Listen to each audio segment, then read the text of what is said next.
traurigen Geschichte. Zu der Geschichte vom ersten offiziell nachgewiesenen Haschisch-Toten. Der starb 1994 im Hafen von Rotterdam. Er war ein Dockarbeiter und hieß Henk.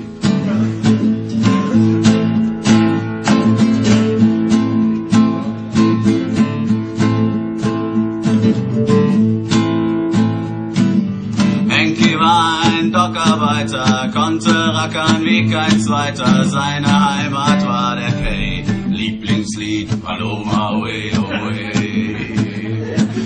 Henkis Job war das Verladen und er hatte schon Milliarden Tonnen Fracht an Land gebracht, bis zu dieser einen Nacht. Oe. Man sagt, es macht nur lungenkrank und lasch, aber Henk starb an einer Überdosis Hasch.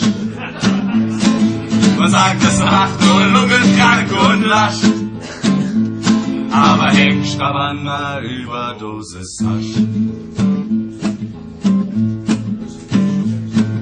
Er rauchte grad ne Zigarette, da riss über ihm ne Kette, 4,5 Tonnen guter Roter und Henki war ein Drogentoter. Man sagt, es macht nur lungenkrank und lasch, aber Henk starb an einer Überdosis Hasch. Übrig blieben Frau und Kind, die jetzt ohne Vater sind. Wird man Hasch legalisieren, könnte man sicher transportieren. Ui.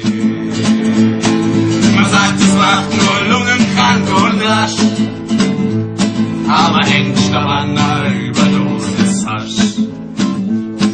Man sagt, es macht nur lungenkrank und lasch, aber Henk starb an einer Überdosis Hasch. Hallo Maui.